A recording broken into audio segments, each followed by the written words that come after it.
이 기사는 삼복음서에 나옵니다. 마태복음에 나오고 마가복음 여기 본문에 나오고 그리고 요한복음에 나와요. 그런데 기사가 조금씩 달라요. 오늘 그 미묘한 차이 속에 숨겨있는 어떤 의미를 한번 찾아봅니다. 자, 이 본문 마가복음은 아주 특이해요. 여러분 이 기사를 잘 알고 있잖아요. 잘 알고 계시죠? 이제 오병이어 사건 바로 직후예요. 주님께서는 산으로 떠나가셨습니다.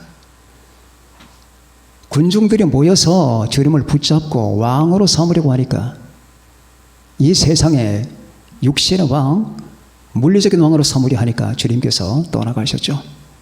그리고 산에 가서 하나님 아버지와 기도를 하신 다음에 산 꼭대기에서 이렇게 멀리 보니까 제자들이 괴롭게 노를 젓고 있습니다. 상황 판단을 다 끝내신 주님께서는 기도를 마치신 다음에 내려오셨습니다. 그리고 바다로 들어가셨습니다. 들어가시고 저벅저벅 물 위를 걸어서 제자들에게 가는데 그때는 밤 4경이었습니다. 유대인들은 1경, 2경, 3경, 4경으로 나누어요.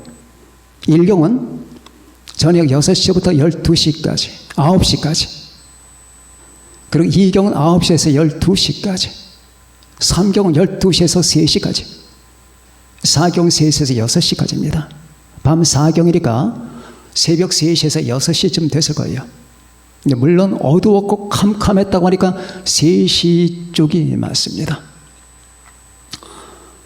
그렇게 해서 열심히 노를 젓는데 바다가 일어나고 바람이 붑니다. 밤은 캄캄합니다.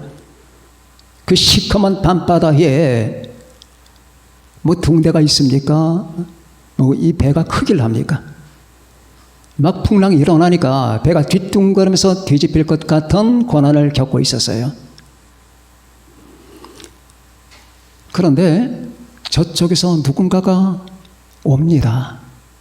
그 제자들은 세상에 바다 위로 걸어서 오는 존재가 어디 있습니까? 그러니까 이게 귀신이나 요령인 줄 알았어요. 그들은 무서워서 더구나 한낮도 아니고 캄캄한 밤이잖아요. 소리 막 칩니다. 그런데 이상한 문구가 나와요. 주님께서 이 배를 향해 정통으로 오신 게 아니에요. 옆을 비껴가시는 거예요. 지금 마가복음은 옆을 비껴가는 겁니다. 그러니까 비스듬히 지나가시는 거예요. 배가 물결 때문에 고통받고 힘들어하는데 그 배를 건지시기 위해서 오셨지만은 이상하게 아이러니컬하게도 예수님께서 배로 정통 직접으로 오신 게 아니라 옆으로 비껴 지금 지나가는 듯한 뉘앙스를 지금 보이고 있는 겁니다. 왜 그러느냐? 왜 그러실까? 모순이잖아요. 자, 오늘은 제가 이걸 설명합니다. 오늘 이 본문은 예수님이 재림하시기 직전의 상황과 거의 비슷합니다. 그래서 많은 분들이 이렇게 생각하고 있어요. 자, 제자들과 예수님은 떨어졌다. 분리가 됐었다. 분리가 된 한참 후에 주님께서 내려오신다. 그때 당시에는 제자들이 바다 위에서 많은 고난을 겪고 있을 때다. 그래서 마태복음에는 여기 이런 기사가 나옵니다. 그들이 물결로 말미암아 고난을 당하더라. 물결로 말미암아 그들은 고통과 고난을 받고 있었던 겁니다. 물결, 이 지금 여러분과 저를 둘러싼 모든 현실과 환경들이 물결이에요. 캄캄한 밤바다입니다. 밤바다에 등불도 없어요. 표지판도 없습니다. 그런 가운데서 그들은 고통을 받는 거지요. 온 교회가 지금 그렇게 되고 있습니다. 자, 첫 번째, 주님이 재림하시기 직전의 상황, 세계 상황 교회의 현실을 보여줍니다. 여러분들은 어떻게 생각하십니까? 주님이 지금 바다 위로 내려왔다는 것은 주님이 강림하셨다는 말이에요. 이건 재림 상황과 거의 똑같아요. 거의 비슷합니다. 그러면 물결로 말미암아 고난을 받고 고통받고 여기 마가복음 본문에서는 힘겹게 노를 젓고 있더라. 힘들어요. 자, 노를 젓는다는 것은 앞으로 나아가는 거 아닙니까? 앞으로 나아가려고 하는데 힘들어요. 신앙생활 하는데 힘들어요. 앞으로 저 건너편으로 가고자 하는데 힘듭니다. 가나안 땅으로 가고자 하는데 힘이 들어요. 우리가 예수님을 믿고 하나님을 섬기면서 저 천국으로 향하여 나가는 그 진로가 이렇게 힘이 듭니다. 모든 게 방해합니다. 물결이 방해하죠. 밤이 방해하죠. 바람이 방해합니다. 그리고 이 배는 작아요. 자, 이런 상태 속에서 그 고통받고 있는 것, 이건 뭐냐? 우리가 물리적인 세계 상황을 봅시다. 물리적인 세계 상황도 만만치 않잖아요. 코로나, 세상을 한번 휘저었죠. 백신 문제 때문에 이제는 또 난리죠. 이스라엘과 이란의 전쟁 적발 상황이 오죠. 세계 정치 상황들은 혼란스럽죠. 우리나라는 또 어떻습니까? 정치 부재 현상들이 일어나고 있지 않습니까? 거의 무정부, 정부인 것 같은 현상들이 벌어지고 있지 않습니까? 사람들은 직장을 잃어버리고 자영업자들은 문을 닫고, 자, 전 세계가 그래요. 또 며칠 전에는 미국에서 UFO가 존재한다고 하는 사실을 발표를 했습니다. 그런 UFO가 외계인이 아니냐, 뭐 이런 얘기들은 없고요. UFO는 확실히 존재한다, 이 사실을 발표했습니다. 국방부에서. 자, 술렁술렁 전세가 술렁술렁 됩니다. 이게 물리적 상황입니다. 밤바다 속에서 파도가 일어나며 바람이 붑니다. 그러나 교회는 어떻습니까? 교회는 어떤가? 교회 역시 힘듭니다. 모든 교회들이 힘들어요. 예배를 드리고 싶어도 드리지 못하는 교회들이 있습니다. 예배 정지 처분 받은 교회들도 눈물 흘리면서 감수했습니다. 그러나 그보다 더 심각한 문제가 있어요. 진리의 문제. 여러분은 진리의 문제 때문에 고난을 받아본 적이 없는지 모르지만 한국 교회가, 전 세계 교회가 이 문제 때문에 골머리를 앓고 있습니다. 다시 말하면 물리적인 파도는 감내할 수 있다.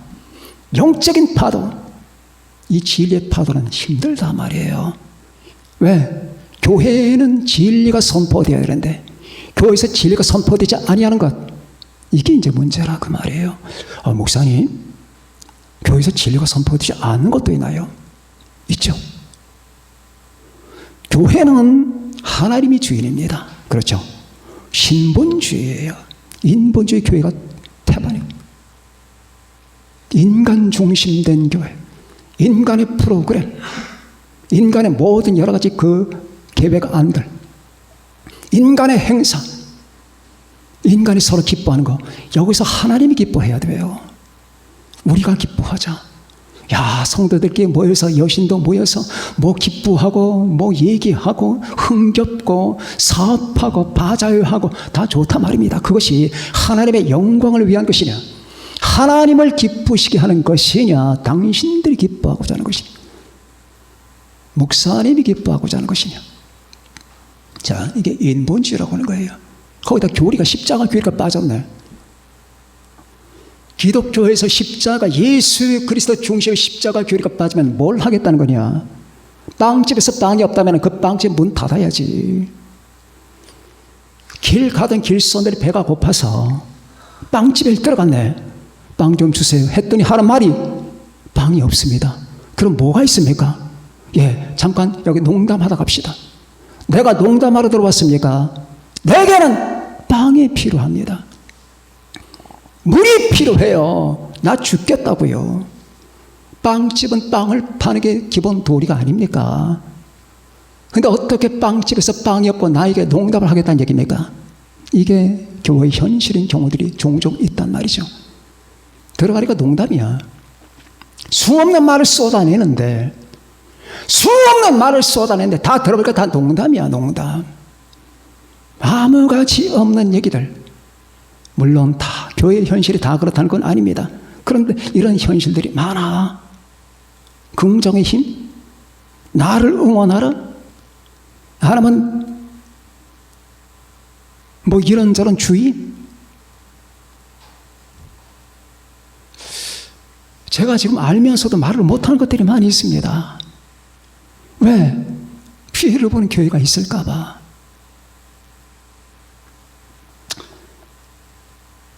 뭐 하러 존재하느냐? 학교를 가면은 공부를 해야 되고, 빵집에 가면은 빵을 팔아야 되고, 정육점에 가면은 고기가 있어야 된다. 학교에 책도 칠판도 없고 선생도 없다. 빵집에 빵도 없고 물도 없다. 정육점에 가니까 파리만 날아다니다. 그러면은 그놈의 정육점과 빵집과 학교는 뭐에다 쓸 거냐고 말이죠. 하나님의 교회에서 예수가 전파되지 않으면은, 하나님의 교회에서 십자가가 전파되지 않다면은, 그가 날 위해서 오셨다는 것, 하나님의 교회에서 예수가 하나님의 아들로서 이 땅에 오셔서 성육신 하시고 가르치시고 죽으시고 찢기시고 재판받고 배반당하시고 3일 만에 부활하시고 40일 만에 성천하시고 마지막에 다시 오신다라고 하는 이 말씀에 빠지면 당신들이 하는 얘기는 다 농담입니다. 농담하지 마세요. 십자가 피, 예수님의 살과 피, 주님의 죽으심과 부활, 우리를 지옥에서 마귀에게서 그리고 죄와 죽음에서 건지신 예수, 그분이 영광받게 하고 그분이 나타나고 매 순간마다 말씀마다 예배 때마다 그분의 영광과 그분의 현존이 나타나고 그분의 임재가 나타나고 하나님은 무한 기뻐하시고 하나님이 영광받고 우리의 사랑과 기쁨과 찬송과 경배를 받으시는 하나님, 이 하나님을 경배하고 나타내는 것이 교회의 본질이고만은 그 본질이 상실되어 버리면 그 하는 모든 것들은 다 천년이든 백년이든 다 농담입니다. 다 농담입니다. 십자가 예배 몇 번 들어보셨습니까? 우리 지나가는 교인들한테 예수님을 사랑하라, 예수님과 연합하라, 예수님을 신뢰하라, 예수님을 먹어라, 내 살과 피를 먹어라, 그분께 영광 돌려라, 예수님을 따라하라, 그 주님을 위해서 죽어라, 이런 말 몇 번 들어보셨습니까? 글쎄 들어본 기억이 없네요. 만일 그런다면은 가엾은 교인입니다. 왜 그러고 신앙생활을 합니까? 이게 파도예요. 게다가 웬 이단 집단들이 그렇게 많은지 몰라. 이단 집단들, 교회 안에도 이단 집단들이 있어요. 이게 영적인 파도라는 거예요. 기도를 가르쳐야 되고 성도에게 몇 분 기도하십니까 하루에? 글쎄요, 많이 하면 5분입니다. 그러면 질문해 봅시다. 당신들은 저 성도를 다 마귀의 밥으로 만들고자 작정을 했습니까? 당신들에게 양들을 맡긴 것은 그들을 위해서 당신이 헌신하고 나중에 죽기까지 하라고, 저들이 예수님이 보실 때 예쁜 양이 되고 성도가 되고 신부가 되게 하려고 그렇게 맡기신 거 아닙니까? 하루에 5분이 기도 많다고요? 10분이 많다고요? 기도를 안 한대. 그럼 뭐 하는데요? 성경은 하루에 몇 장 보십니까? 그래서 한 일주일에 한 번? 자, 그렇다면은 안 되죠. 안 되겠죠? 목사님, 그런 게 사실입니까? 그것까지도 괜찮아. 그것까지도 한번 봅시다. 여러분과 제가 한번 참읍시다. 성경은 하나님의 말씀이 아니다. 이걸 어떻게 참냐고. 응? 성경은 하나님의 말씀이 아니다. 대초에 하나님이 천지를 창조하시니라. 그거는 설화야. 설화. 설화래. 창세기 1장에서 11장까지는 다 설화래. 이걸 어떻게 참어?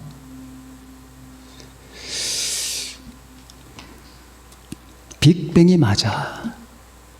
창조가 아니라. 이걸 어떻게 참어? 교회에서 이런 말이 전파되면, 아니면 빅뱅과 창조를 적당하게 섞어서 어떻게 참냐고. 그래서 이런 것들 때문에 영계가 혼란스럽고 성도들이 갈팡질팡하면서 잃어버린 양들이 되기가 쉽습니다. 여러분, 제가 잘난 척을 하는 게 아니라 저기 힘든 데서, 농촌에서나 오지에서 선교하고 힘쓰며 피땀 흘리는 목회자 선교사들이 많겠죠. 그런데 도시에서 편안하게 이런 소리나 한다면 부끄럽게 여겨야 되겠죠. 이게 바로 물결 때문에 고난을 받더라. 다시 말하지만 물리적인 고난은 참아낼 수가 있어요. 배고픈 거 견딜 수 있어요. 가난한 거 참아낼 수 있다니까. 병, 코로나 견딜 수 있단 말이에요. 이보다 더 강력한 게 온다잖아요. 예를 들면 시편 91편의 말씀처럼 1000명이 내 왼쪽에서 10,000명이 내 오른쪽에서 엎드러지대. 이러면 어떻게 할 겁니까? 내 눈앞에서 10,000명이 엎드러지네. 하룻밤 자고 나니까 시체가 10,000명이야. 어떻게 할 겁니까? 그럼 교회 안 갈 겁니까? 교회 가면 안 돼. 감염되니까. 그럼 안 갈 거냐고. 1000명이 내 왼쪽에서 10,000명이 내 오른쪽에서 엎드러지나 이 재앙이 내게 가까이 못하리로다. 너는 밤에 찾아오는 공포와 낮에 날아드는 화살과 어두울 때 퍼지는 전염병과 밝을 때 닥쳐오는 재앙을 두려워하지 아니하리로다. 이 무시무시한 재앙들.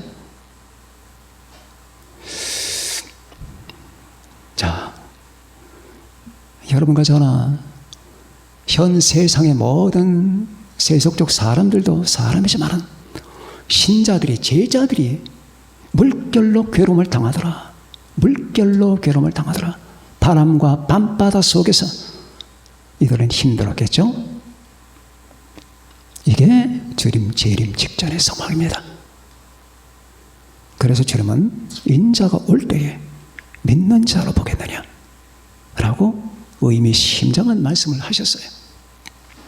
두 번째, 지나가려고 하시매 이 말씀을 설명합니다. 배에 왔어요. 주님께서 내려오셨습니다. 그들을 건져주시기 위해서 오셨습니다. 그런데 왜 직접 오시지 않고 당신의 말씀으로다가 다 명령을 해서 과거에 관리를 받아 평정시킨 사건이 있잖아요. 그런 사건처럼 평정시킨다면 곧바로 오시면 될 걸 왜 옆으로 지나가려고 하시매? 48절 다 같이 한번 읽어봅시다.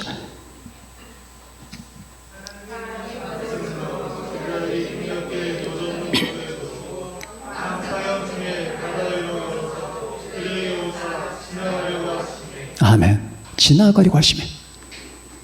자, 이 말씀을 봅시다. 왜 지나가려고 하셨을까? 주님의 의도가 있습니다. 그러니까 마태복음 기사와 요한복음 기사는 달라요. 그런데 이 마가복음은 주님의 심리를 우리에게 보여줍니다. 분명히 주님은 산에서 내려오셨습니다. 그 제자들이 괴로이 놓쳤는 걸 보면서 건지시기 위해서 오셨는데 바다 위로 들어오셨습니다. 자, 주님께서 여러분을 건지시러 오십니다. 주님께서 이 땅에 노젓고 힘들고 괴롭게 살아가는 모든 신자들 건져내기 위해서 주님께서 강림하실 겁니다. 그런데 왜 비껴가려고 하시나? 주님께서 저 멀리 보일 때 제자들이 알아보고 주님을 기쁨과 간절한 마음으로 영접할 수 있는 기회를 주신 거예요. 내가 왔다. 날 영접하라. 영접할 수 있는 기회를 주셨고, 두 번째, 영접하면서 부르기를 바란 거예요. 주여, 어서 오십시오. 어서 오세요. 주여, 우리를 건져주세요. 우리는 당신을 기다렸습니다. 라고 부르기를, 기도하기를 바라신 거예요. 영접하기를, 주님을 부르기를 바라신 겁니다. 그래서 주님이 뜻이 없었다면, 아예 제자들 구할 마음이 없었다면 저 멀리 그냥 가버리면 되지. 아니면 바다 위로 안 들어오시면 되는 거죠. 뭐 때문에 가까이 오셔서 숨바꼭질 하듯이 그렇게 하겠습니까? 이거예요. 제자들이 주님을 보면서 기쁜 마음을 가지고 영접하는 거예요. 자, 우리 주님을 기쁜 마음을 갖고 영접한다는 것은 주님을 사모하는 심리를 말하는 겁니다. 여러분과 저는 이 시대에 살면서 사모하는 마음을 가지고 있어야 됩니다. 주님을 사랑하는 마음을 가지고 있어야 됩니다. 자나깨나 주님을 사모하면서 그분을 갈망해야 됩니다. 밤이나 낮이나 무릎 꿇을 때나 서 있을 때나 앉으나 서나 여러분과 저는 주 예수님 우리의 신랑 되신 분을 사모하고 동경해야 됩니다. 언제나 오실까? 주여 어서 오시옵소서. 왜 이렇게 늦는 겁니까? 주여 어서 와주세요. 이 물결 때문에 고난받고 있는 모든 당신의 사람들 건져주세요 라고 사모하는 마음을 갖고 있어야 되는데, 자 봅시다. 여기 계신 분들은 다 주님을 사모하고 동경하고 기다리고 있지만 많은 사람들이 안 기다려요. 관심도 없어요. 관심도 없다니까. 주님 오신다는 얘기하면 도망가. 이게 어떻게 된 거냐고. 설령 그분이 안 오신다 하더라도 우리는 그분을 갈망해야 되잖아요. 응? 주님의 강림과 휴가에 관해서 관심이 없어요. 주님의 강림과 휴가에 대해서는 감각이 없어요. 관심 대상이 아닙니다. 여러분 가서 확인해 보세요. 여러분의 친구들, 신앙생활하는 분들 확인해 보시라고. 관심이 없고 감각이 없고 동경하지 않습니다. 저는 그런 분들을 볼 때마다 그분이 성도든지 일반 평신도든지 목사든지 저분들은 무슨 생각을 하면서 살아가는 건가? 여러분, 그리스도인은 기독교 2000년 역사상 지금부터 2000년 전이나 1000년 전이나 500년 전이나 항상 그 기본의 동기가 있어요. 주님을 사모하는 마음. 오죽 사모하면 밤낮 실수하면서 주님 오신다 그렇게 했을까? 당신들이 그렇게 해본 적이나 있나? 이렇게 질문해 볼 수 있잖아요. 그런데 이제 막상 때가 됐어요. 그런데도 원하지 않아. 때가 됐음에도 불구하고 그들은 갈망하지 않아요. 때가 됐음에도 불구하고 믿질 않아. 아니 믿지 않는 것까지는 참아줄 수 있는데 제발 안 왔으면 좋겠대.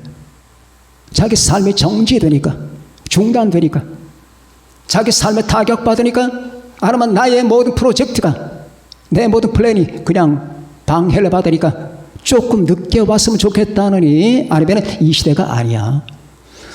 여러분, 주님을 기다리지 않는 사람들은 모두 심령 상태가 그런 것도 아니겠습니까? 동기가.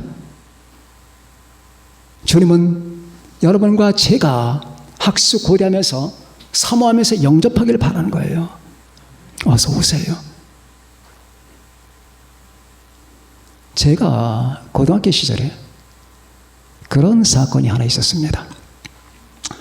고등학교를 졸업하고 제 친구, 우리 반에 친구가 있었는데 뭐 절친까지는 아니었을 겁니다.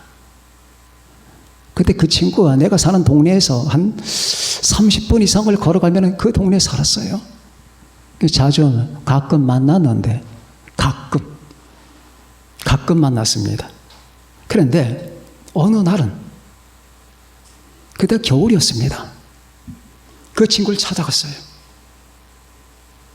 밖은 찬바람이 불고 추운데 제가 문 바깥에서 불렀습니다. 아무개야, 아무개. 대답이 없어요. 아무개야. 거기를 그 친구를 부르기를 한 10분 동안 불렀어요. 근데 분명히 그 친구 집안 식구들이 있는 것 같은데 내 느낌에는 한 사람이라도 있을 거 아니냐. 왜 안 들리는지 안 나왔어요. 그리고 돌아섰습니다. 그리고 그때부터 그 친구는 영원히 만나질 않았습니다. 내 마음에서 접었습니다. 사랑하는 친구 같은데 나에 대해서 물론 안 들렸겠지만은 무엇 때문인지 대답을 안 했다면은 그럼 내가 돌아서야지. 그래서 안 만나. 지금도 몰라요, 소식을. 주님도 똑같은 마음은 아니겠지만은 여러분과 제가 그런 마음이기를 바랍니다. 여러분 그런 경험 다 있지 않습니까? 내가 남의 집에 갔는데 반겨주는 것 같지도 않고 괜히 짐스러워하는 것 같고 한 번도 웃지도 않고 혼자 툴툴거리고 마치 뉘앙스가 빨리 갔으면 좋겠다는 그런 뉘앙스 받아보신 적이 있습니까? 없겠죠. 그거 정말 불쾌한 일입니다. 못 있습니다.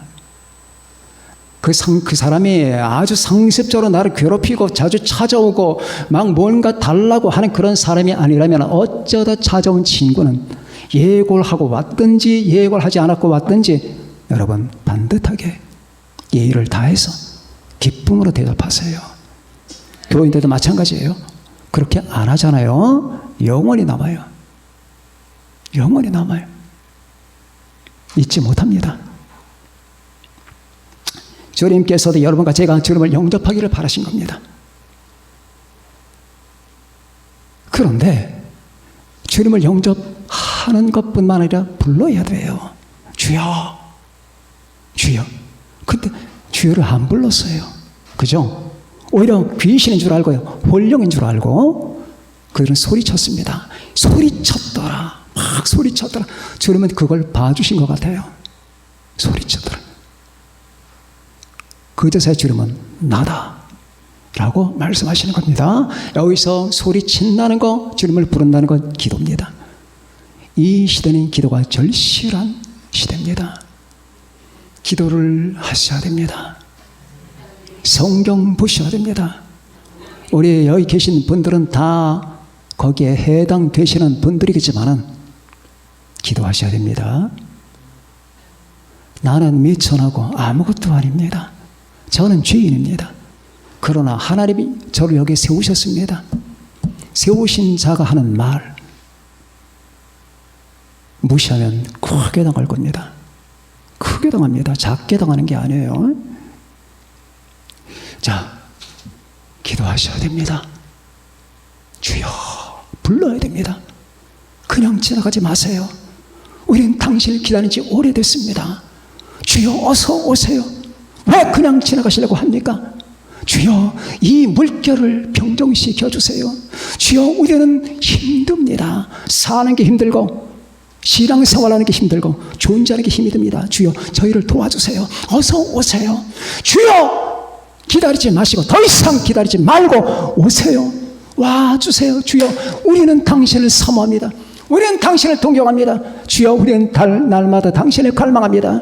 이제 골방에 들어가 당신을 갈망하는 것 양이 안 찹니다. 이제 당신을 직접 대면하고 싶습니다. 주여 어서 오세요. 어서 와주세요. 이렇게 기도해야 됩니다. 이 기도하기를 바란 거예요. 그런데 주님께서 그냥 지나가셨으면 여러분 구원 못 받습니다. 그런데 주님이 지나가지 않고 배 위로 올라오셨습니다. 우리는 지금 모자라는 상태예요. 이 땅에 있는 교회들은 다 모자라는 상태예요. 넉넉한 사람이 어디 있습니까? 넉넉한 조건의 교회가 어디 있겠고 충분하게 하나님께 영광을 드리는 교회가 얼마나 되겠습니까? 그런 교회도 있겠지만 그러나 그 모자란 부분을 우리 주님이 채우십니다. 그게 하나님의 은혜입니다. 그리하여 그분이 그냥 지나갔었다면 여러분과 저는 구원을 받지 못했겠지만 주님이 그냥 지나갔었다면 여러분과 저는 휴거되지 못합니다. 왜? 나 자신의 신앙이 짧고 나 자신의 기도가 짧고 나 자신의 자격 조건이 짧기 때문입니다. 그러나 주님은 은혜로 그걸 채워주십니다. 내가 주님을 기다리고 있는 한, 내가 주님을 믿고 있는 한, 내가 주님을 신뢰하고 있는 한 주여 당신만을 향합니다. 물론 내 신앙은 작지만은 그러나 나는 당신께 전적 신뢰합니다. 이렇게 우리의 중심을 가지고 있는 한 주님은 그 모자란 부분을 다 은혜로 채워주실 겁니다. 그리고 구원하실 겁니다. 자, 불러야 됩니다.